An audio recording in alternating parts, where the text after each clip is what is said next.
Olá, meus amigos, de volta com o nosso estudo do Evangelho segundo o Espiritismo. Muito bom estar aqui novamente com vocês. A gente está temporariamente gravando esses vídeos, né, com a imagem e o áudio. Não estou aparecendo para vocês, mas espero voltar. Em breve eu vou voltar a gravar os vídeos. Mas a mensagem, ela continua indo com muito carinho. Eu espero que você, ouvindo a minha voz, você continue estudando, você consiga refletir, né? Tendo certeza que a espiritualidade amiga está aqui conosco, está comigo, está com você aí. Então a gente vai dando continuidade aos estudos. Hoje começando o capítulo 10, tá? A gente terminou o capítulo 9 no vídeo passado, falando da cólera. Bem-aventurados os que são brandos e pacíficos. E agora a gente continua falando dos bem-aventurados os que são misericordiosos. É bastante difícil, né? Porque a gente falou dos que são brandos, que é tendo paciência, evitando a cólera. E agora vem uma outra coisa bastante difícil, pelo menos para o nosso estágio atual, né? Que é ser misericordioso, que tem a ver com perdoar. E são coisas muito difíceis para a gente ainda, né? Ter a paciência, ter a humildade, a caridade, ter o amor ao próximo e conseguir perdoar. Na verdade, essas coisas estão todas ligadas, né? E exatamente por isso elas são difíceis todas. E ontem mesmo eu estava lendo um texto que falava sobre a questão da humildade. Eu achei interessante que ele falou: humildade é você saber respeitar o ponto de vista do outro. É interessante como a gente traz a humildade às vezes pra gente, né? Mas eu sou humilde, eu não fico me gabando por aí. A gente pensa nisso, na humildade, olhando muito para nós. Mas quantas vezes nós temos aquele pensamento interno falando assim: ai, fulano só fala besteira, meu Deus, eu tô aqui ouvindo. E às vezes não é besteira, às vezes é importante para ela expor o ponto de vista e você só precisa ouvir. Quando muitas vezes a gente não faz isso, a gente não está ouvindo, a gente só está dando tempo dela falar para não parecer mal educado, né? E já estamos com a nossa opinião na ponta da língua, só esperando ela falar para a gente metralhar aquilo ali e discordar de tudo, né? Cadê a nossa humildade aí? Mas a gente não vai falar de humildade hoje, mas vai falar de perdão. E para perdoar, precisamos ter essa humildade também. E perdoar é uma forma de caridade, é uma forma de entender o outro, né? De entender que o outro teve um motivo dele para fazer aquilo, mas que você não guarda ressentimento. Então, perdoa. E aqui, se você está acompanhando aí com o livro aberto, você vai ver que tem o capítulo 10, o título Bem-aventurados os que são misericordiosos, um pequeno índice aqui do que vai ser tratado no capítulo, e essa primeira parte que a gente vai abordar no vídeo de hoje, que são os itens 1, 2, 3 e 4. Os itens 1, 2 e 3 são os trechos retirados dos evangelhos e o item 4, o desenvolvimento feito pelo Kardec. Lembrando sempre da importância de fazer uma prece, uma leitura de harmonização antes do estudo, para que possamos estar melhor conectados com a espiritualidade amiga que está aqui nos ajudando nesse trabalho. Bom, perdoai para que Deus vos perdoe. Aqui ele já fala de uma coisa bem interessante que também tem na oração dominical, né, conhecida como o Pai Nosso, e ele fala dessa questão do perdão como se eu posso te perdoar, mas eu gostaria muito que você também perdoasse aquele que te ofendeu. Lembrando que o objetivo aqui do Evangelho, o objetivo de Deus, dessa inteligência suprema, é a nossa melhora sempre. Então, não podemos pensar nessa inteligência nos desejando algo de mal. Ou falando assim, eu só vou te perdoar se você não é nesse sentido. O objetivo maior é sempre nos ensinar, nos educar. Então, por isso, Deus vai nos colocar nessa condição. Eu vou te perdoar, mas eu quero que você perdoe aquele que te fez mal. Então ele usa aqui os trechos do Evangelho, né? Os três são trechos dos Evangelhos de Mateus, falando: bem-aventurados os que são misericordiosos, porque obterão a misericórdia. Ou seja, aqueles que conseguirem perdoar vão obter o perdão. Se perdoardes aos homens as faltas que cometeram contra vós, também vosso Pai Celestial vos perdoará os pecados. Mas, em contrapartida, né? Se não perdoardes aos homens quando vos tenham ofendido, vosso Pai Celestial também não vos perdoará os pecados. E o item 3. Se contra vós pecou vosso irmão, ide fazer-lhe sentir a falta em particular, a sós com ele. Se vos atender, tereis ganho vosso irmão. Então, aproximando-se dele, disse-lhe Pedro: Senhor, quantas vezes perdoarei a meu irmão, quando houver pecado contra mim? Até 7 vezes? Respondeu-lhe Jesus. É até uma resposta que muita gente conhece. Não vos digo que perdoei até 7 vezes, mas 70 vezes 7 vezes. Uma forma de dizer aqui que o perdão, ele sempre vai acontecer. Então, sempre que você puder perdoar, perdoe, faça isso como um exercício. O item 4 é o desenvolvimento do Kardec. A misericórdia é o complemento da brandura, como já falamos no capítulo anterior. Porquanto, aquele que não for misericordioso não poderá ser brando e pacífico. Aqui no Evangelho segundo o Espiritismo, a gente, em vários momentos, nós falamos dessa questão da naturalidade, né? O que eu quero dizer é assim: se você não faz uma coisa, automaticamente a outra coisa não vai acontecer. Então, eu quero chegar daqui até a minha cozinha, né? Eu tô na minha sala e quero chegar na minha cozinha. Isso só vai acontecer se eu me movimentar até lá, certo? Se eu levantar do meu sofá, for andando e entrar na minha cozinha. Se eu ficar parada, automaticamente isso não vai acontecer. Então, o que ele está dizendo é a mesma relação de ser misericordioso e brando e pacífico. Como que eu posso conseguir perdoar uma pessoa de verdade, né, genuinamente, não é da boca para fora, e não ser brando e pacífico? As coisas estão ligadas, ou seja, no momento que eu fui capaz de perdoar alguém, automaticamente eu já me tornei uma pessoa branda e pacífica.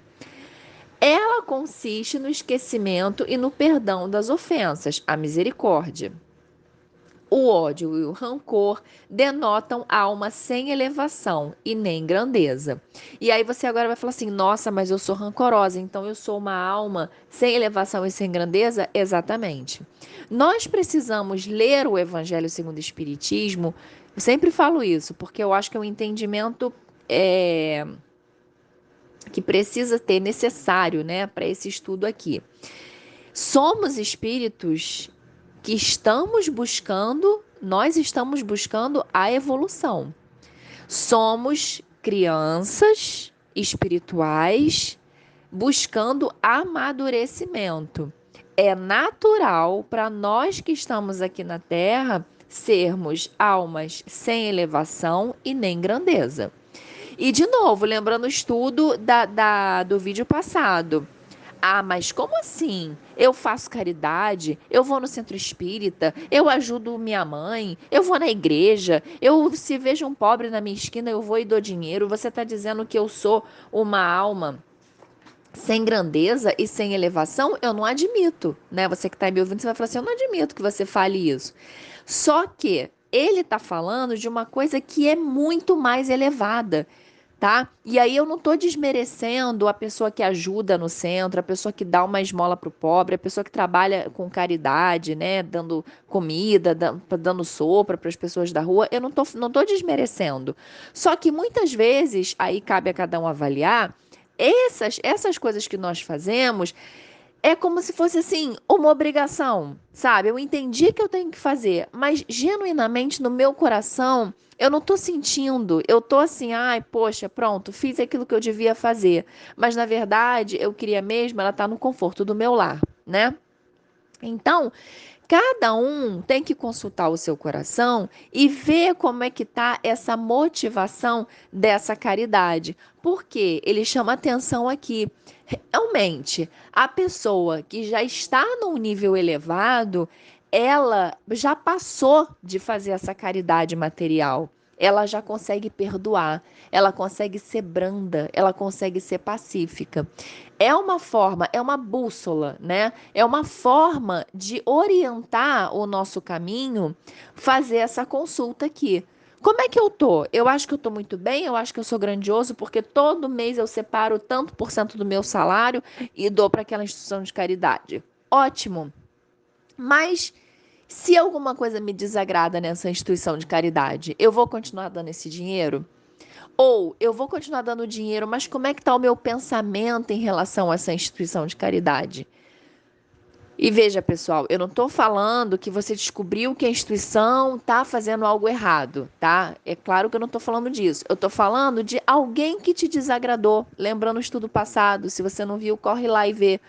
Alguém deu uma opinião que você não gostou, aí você se melindra e fala assim: então não vou mais ajudar essa casa, não vou mais frequentar esse centro espírita porque fulano me desagradou. Cadê a evolução? E cadê a grandeza nessa hora, né? Então é por isso que quando ele fala alma sem elevação e sem grandeza, é justamente isso. Se nós ainda sentimos ódio e se nós ainda guardamos rancor, é porque não conseguimos ainda transcender esses sentimentos. O esquecimento das ofensas é próprio da alma elevada, que paira acima dos golpes que lhe possam desferir. Uma é sempre ansiosa, de sombria suscetibilidade cheia de fel. A outra é calma, toda mansidão e caridade. E aí esse trechinho final também serve para você agora se analisar. Como que eu me sinto normalmente quando alguém faz uma coisa que eu não gosto? Eu consigo esquecer aquilo porque eu perdoo? Ou eu fico ruminando aquilo, né? Fico pensando naquilo, fico tramando vinganças, né, na minha mente. Como é que eu faço? Como é que eu me comporto? Ai daquele que diz: nunca perdoarei. Esse, se não for condenado pelos homens, sê-lo-á por Deus. E aí também cuidado com esse termo ser condenado. Cuidado para não interpretar como no Velho Testamento, né? O Deus que pune, aquele Deus, né? Vai ter chicote te esperando quando você desencarnar. Não é isso. Essa condenação é a própria justiça divina agindo, né? É te colocar em situações que você mesmo vai ser obrigado a perdoar. Você mesmo vai passar por situações que você vai perdoando automaticamente. Situações às vezes duras, provavelmente com dor, com sofrimento, como a gente já sabe que acontece, né? Mas tudo para a nossa educação. Com que direito reclamaria ele o perdão das suas próprias faltas se não perdoa as dos outros? Jesus nos ensina que a misericórdia não deve ter limites. Quando diz que cada um perdoe o seu irmão, não 7 vezes, mas 70 vezes 7, tá? Então aí essa questão do número aparecendo como uma coisa infinita, sem limites. Há, porém, duas maneiras bem diferentes de perdoar. Uma grande, nobre, verdadeiramente generosa, sem pensamento oculto, que evita com delicadeza ferir o amor próprio e a suscetibilidade do adversário, ainda quando este último nenhuma justificativa possa ter. E a segunda é a que o ofendido ou aquele que tal se julga impõe ao outro condições humilhantes e lhe faz sentir o peso de um perdão que irrita, em vez de acalmar. Se estende a mão ao ofensor, não o faz com benevolência, mas com ostentação a fim de poder dizer a toda a gente: vede como sou generoso. Esse trecho aqui, ele é fácil da gente entender, né? Tem a ver também com orgulho, tem a ver com a vaidade. Então, assim, digamos que a gente está numa situação de trabalho, né? Que alguém cometeu um erro, um funcionário cometeu um erro com outro funcionário. E aí ele fala assim: bom, eu preciso dizer que eu perdoei, porque senão eu vou ficar mal visto, senão eu vou ser demitido. E aí ele faz questão de, em alto e bom tom, Falar assim: olha, fulano, eu sei que você me fez tal coisa, mas eu queria dizer que eu te perdoo, tá? Sem ressentimentos daqui pra frente. Ele fez aquilo, mas no fundo, como é que tá o coração? É ruim, hein? Primeira chance que eu tiver de prejudicar, ou nem vai prejudicar, mas vai falar assim: ó, pra mim essa pessoa acabou, não quero mais. O que eu puder fazer, o que eu puder deixar de fazer para ajudar, eu vou deixar de fazer. Ou seja, o perdão não aconteceu, né? E é diferente da primeira situação, onde a pessoa ela já perdoou por dentro. Porque isso é outra coisa, né, pessoal? Quando a coisa é verdadeira, a coisa é genuína, ela acontece de dentro para fora. Se eu perdoar internamente, eu já perdoei externamente. É um pouco como eu falei lá na frente. Automaticamente o perdão já aconteceu, porque dentro de mim já não existe mais o ressentimento, já não existe mais o rancor, né? Agora, quando eu perdoo externamente, às vezes o perdão não é verdadeiro, porque ele não existe de dentro para fora ainda.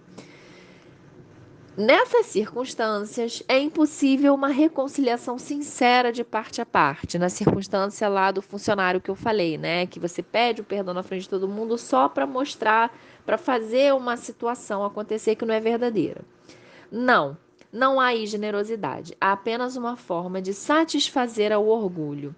Em toda contenda, aquele que se mostra mais conciliador, que demonstra mais desinteresse, caridade e verdadeira grandeza da alma, granjeará sempre a simpatia das pessoas imparciais. Imparciais, porque são aquelas pessoas que não têm interesse numa parte ou na outra, né? Essas pessoas estão interessadas em quê? No perdão. E não em vez, ai, porque eu tenho interesse em fulano e fulano vai perdoar, fulano não vai perdoar, tá? É isso que ele fala aqui. Esse estudo, pessoal, ele continua, tá? Ele vai se complementando nos próximos itens, nos próximos capítulos.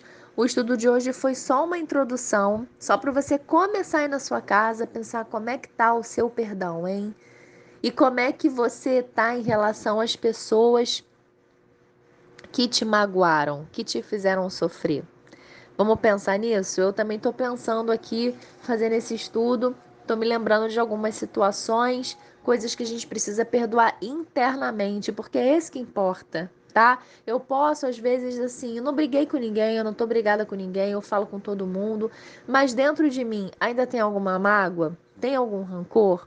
Tá? Às vezes não é possível falar com a pessoa, às vezes a gente não consegue, por várias situações, mas o que importa é dentro do nosso coração. É claro que é ótimo você falar para uma pessoa que você perdoou ela, mas se isso não for possível, não se angustie. Enquanto não for possível, perdoe no seu coração, faça uma prece e, se for da sua vontade que você possa encontrar essa pessoa para pedir perdão, você espera esse momento, tá? Porque Deus, ele sabe das nossas necessidades, ele sabe de tudo que a gente precisa. E ele vai fazer acontecer no momento certo, no momento ideal. Ele vai preparar esses corações envolvidos para que o perdão possa acontecer. Então a gente continua, como eu falei, tá? Na reconciliação com os adversários, no próximo vídeo, o sacrifício mais agradável a Deus, o argueiro e a trave no olho, adoro esse tema. E vamos aqui continuando. Eu espero que você esteja aí na sua casa, lendo, estudando. Sempre comento que pode deixar as dúvidas, os comentários aqui no vídeo, que eu vou vendo, vou respondendo. A gente vai estudando junto, tá bom? Então, eu espero vocês no próximo vídeo. Continue estudando, que esse tema é super importante. Esse tema do perdão, ele é super difícil, mas super necessário para nossa elevação. Até lá!